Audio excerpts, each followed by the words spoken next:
21 years after World War I, the world was again thrown into the horror of another war. In September 1939, vast majority of nations across the world, including the great powers, took up arms against themselves, from which emerged two opposing military powers. Between 40 and 80 million human souls perished in the 6-year war spread across Soviet Union, Germany, Poland, Japan, Yugoslavia, the Dutch and East Indies. The casualty figures did not include the 6 million Jews that were gassed to death on the orders of Adolf Hitler at various Nazi camps. It must be stated here that the United States of America played a dominant role in World War II, but the three Allied powers played roles that ended in victory over Germany. Britain's most significant contribution to the cause of World War II was her survival of Adolf Hitler's Armada in 1940. Western Springer Television identifies World War II as a watershed event in history.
It was a Euro-American trade in slaves by which 12.5 million Africans were captured from their indigenous homelands and transported via the Atlantic to Europe and the Americas.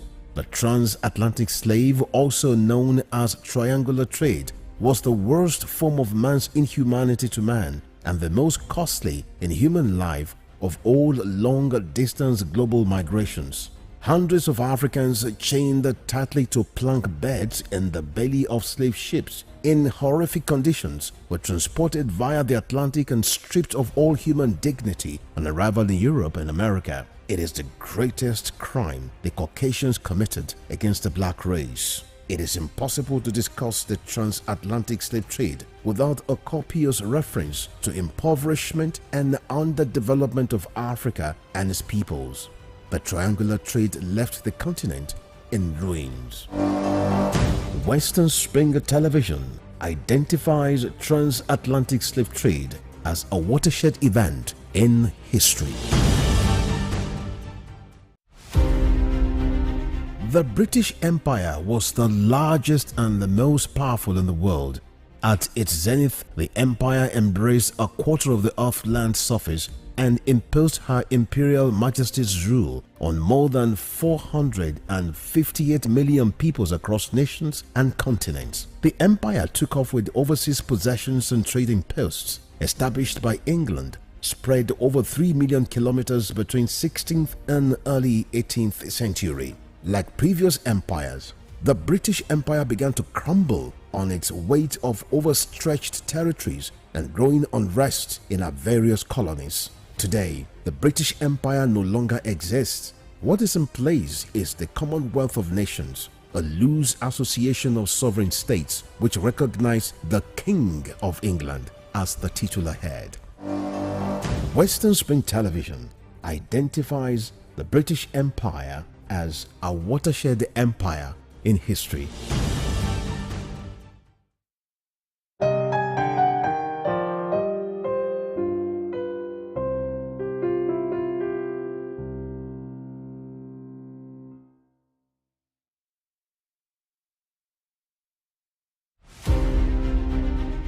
The history of guns is traced to China.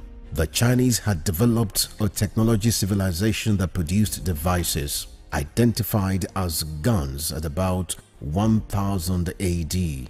By the end of the 13th century, the devices had become true guns and described as metal barrel firearms that fired single projectiles which occluded the barrel.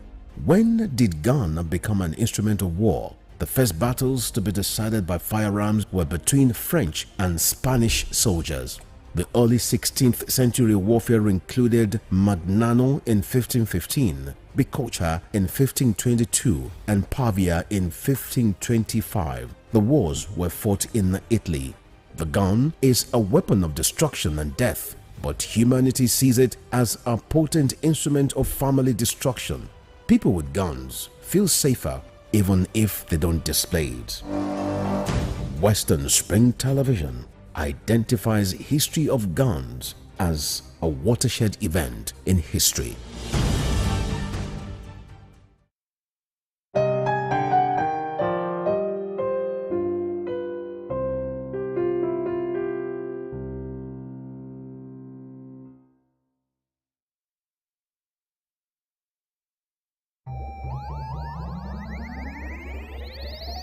It's time for a brain booster. Which of the following is true? Wetlands are the world's natural water filters. Wetlands act as storm protectors and stop floods. Wetlands are homes to many different kinds of animals and plants. All of the above.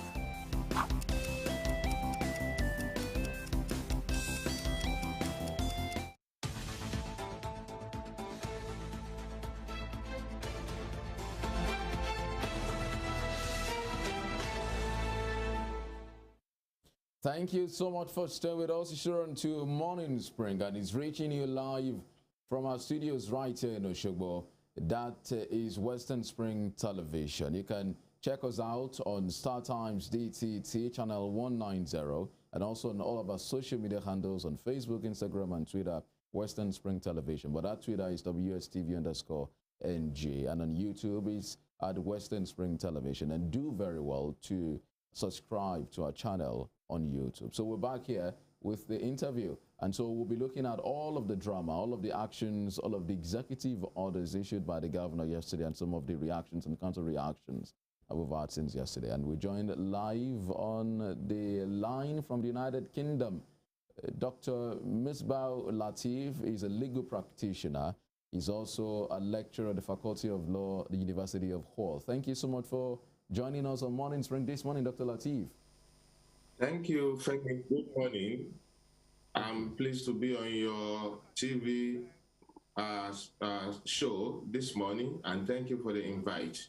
Thank you. All right, so let's look at the issues. We have a new beginning in Osun, as it were. It's a new era, and the governor came in, strong yesterday, issued a number of executive orders, and talked about reversing some of the decisions taken by the outgone governor in the twilight of his administration. So let's look at some of those decisions, and there's been controversies about the legality or otherwise of them. Tell us, what do you make of the executive orders, all of the 6 of them?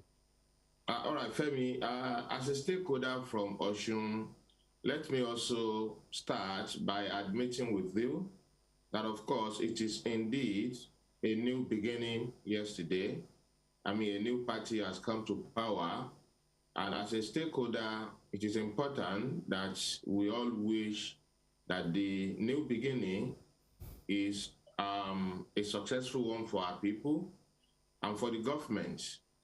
And this is a positive expectations that some of us have. But what I've seen in the past 24 hours or thereabouts, I think gives a serious, cause for concern. And I think with due respect, patriotic and intelligent citizen of Oshun should be worried, at the gale of illegality that we have seen in the past 24 hours. And if this is a telltale or a sign of what is to come, then I think there is, again, a very serious cause for concern. I've seen some of these executive orders, and I can tell you with all sense of responsibility that the best way to describe them, and I've struggled to actually do this, is to say they are outrightly illegal. They are blatantly illegal. They are irritatingly illegal. And they are provocatively illegal.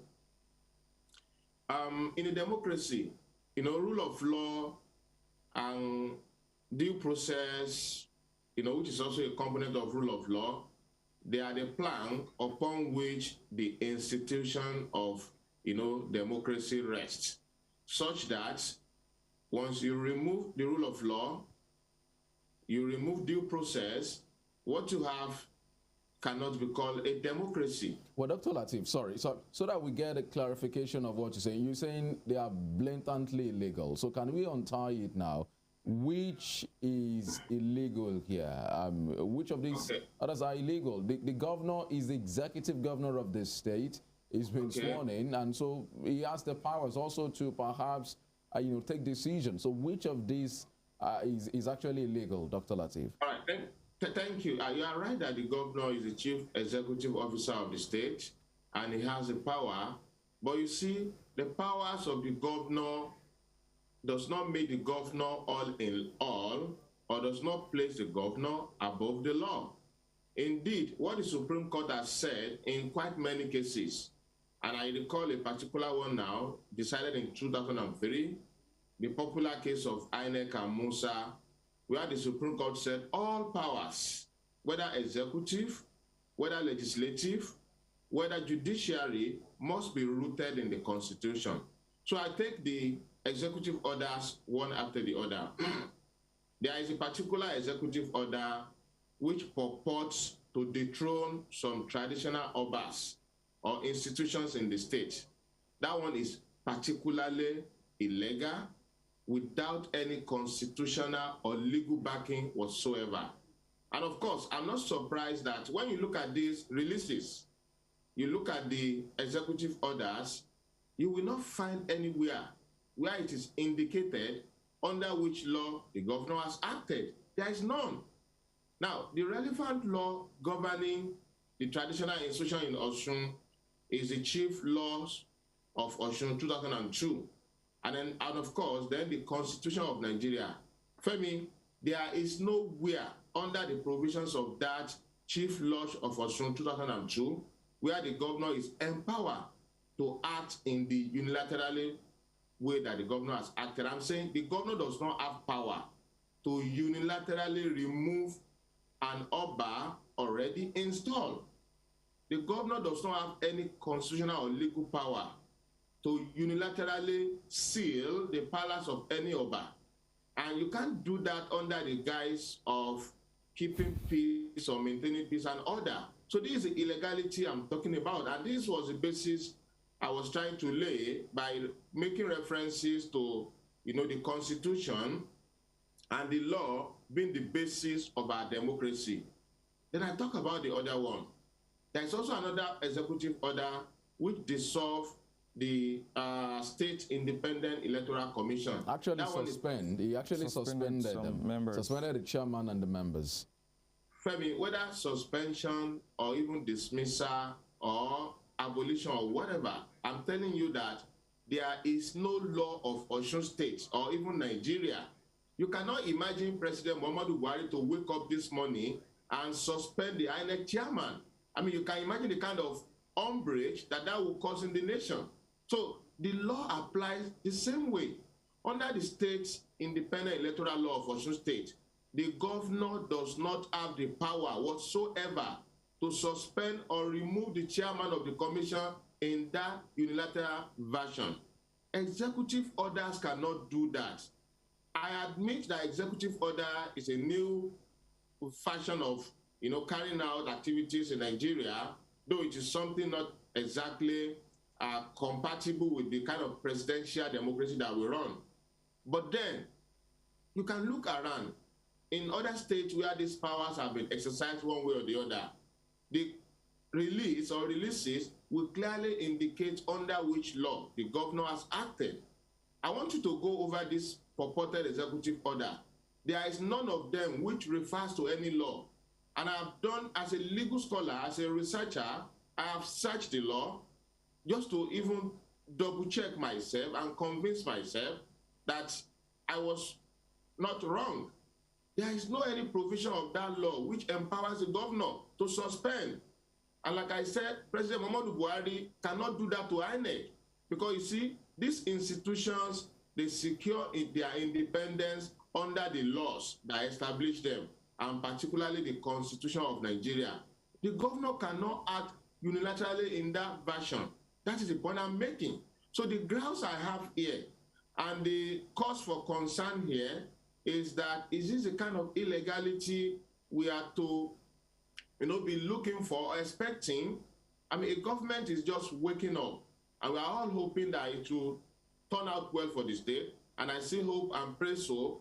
But if this is the sign of what is to come, then we should all be worried. We should all be concerned. For me, it suggests one thing.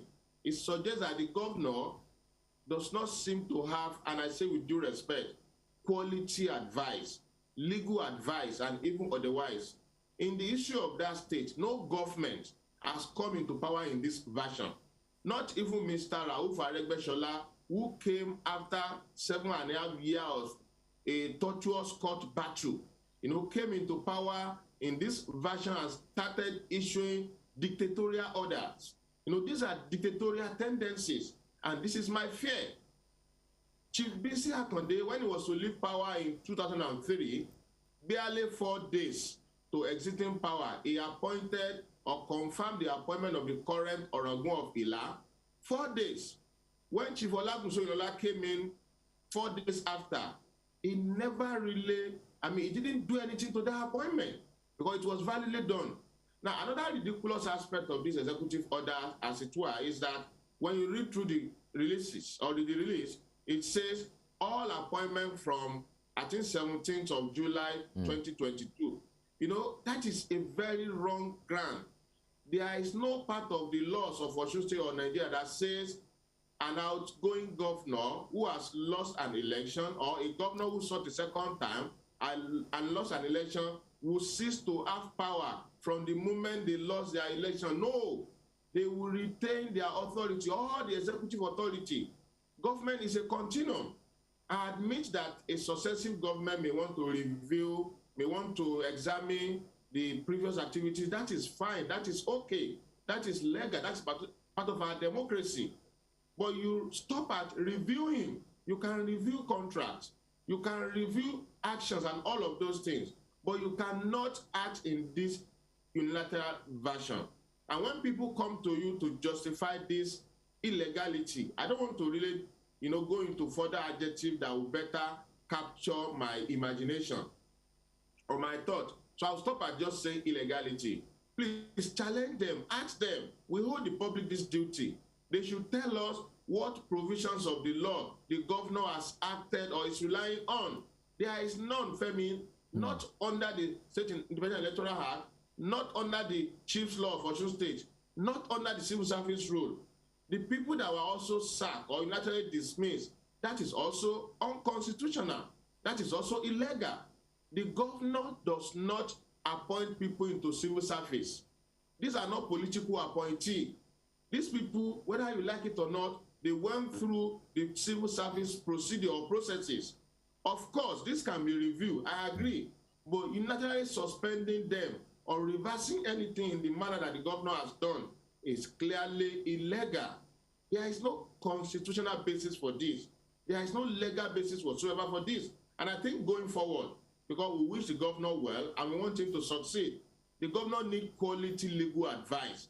He needs quality advice from elder statesmen from that state. We have never had it this bad, I'm telling you. And you will expect a governor that came in the circumstances of a disputed election, that came in the circumstances of where you have a tribunal, looking at your election, will come in with better discretion, will come in with better magnanimity. But unfortunately, these signs are not good, and that is my fear. And I hope this will not continue. Well, thank you very much, Dr. Lateef. You have spoken on some of the executive orders by Governor Ademola Adeleke. But let's look at Executive Order number 1 on state bank accounts, Executive Order number 2 on staff audit, and Executive Order number 6 on setting up review committees. The freezing of the bank account, is it grounded in law from your perspective? Okay, thank you for that. You see, and I'll go into the theory of executive order now. There is, legally speaking now, there are declarations that emanate from executive offices like a governor or president. There are those that the law classifies as proclamations. And there are those that could come in the fashion of executive orders. You see, executive orders, essentially, they deal with internal workings of government. When government or a governor give directive to his own staff. So where the governor has directed maybe the Accountant General of the state or whoever is in charge of the finances of the state to freeze the account of the state, there is nothing really wrong with that. I do not have any problem with that. But when an executive order is given in a manner to exercise power or control over citizens or people that are not directly, under the executive control of the governor, an urban in the state is not directly under the executive control of the governor of the state. A civil servant, an ordinary citizen in the employ of the state, is not directly under the control of the governor of the state. These are people whose appointment or appointment are covered by what we call statutory flavor, because the statutes guarantee their statuses, if you like. So for me, really, I do not really have any problem with the executive order regarding the bank accounts. I think that is in order because it is within the powers of the governor. Banks do not act in that version. Those who are meant for officials of the state who are in charge of the finances of the state. And they know how to relate with their bank to do that. After all, they are the ones who have the bandage to take withdrawal or receipt from the bank. So for me, really, I do not really have any problem with that. And I don't think that has violated any law. All right, so let's go back to the issue of OSEC now, the Osun State Independent Electoral Commission. The governor directed the immediate suspension of the chairman, Segun Oladiton, and other members of the commission. Now, according to a statement issued by the secretary to the state government, the suspension was sequel to several petitions bordering on financial impropriety, dereliction of duty, absenteeism, and abuse of office. If the governor were to follow due process, what would he have done? What should he have done? Okay, thank you. And I'll start with the grant they gave. The first one was that they said petitions. And I think that betrays, if you ask me, the hypocrisy behind the whole thing. If you ask me, the question is that when did this governor come into office? At what point did the governor receive the petitions? At what time or within what time frame did the governor review these petitions and to come to the conclusion that the next thing is to suspend? Now, the procedure for suspension, as I understand it, under the relevant law, and this is the same way, is for the governor to approach the House power to suspend the STEC chairman or the entire council after due consideration. Remember, it was the House who approved their appointment in the first place. But what I can tell you authoritatively is that aside from that procedure, there is no any aspect of the law of Osun State or any law of Nigeria which empowers the governor to act the way he has acted. And that is the illegality I'm talking about. What the governor should have done was to have reported him or that commission or whatever to the House of Assembly, who may then constitute a panel to investigate, and then they may be suspended. However, that is also an extreme step to take because the Constitution generally secures the independence of this institution. This is not to say you can't suspend, but when you suspend, you go through the due process of law. And unfortunately, the governor does not have that power.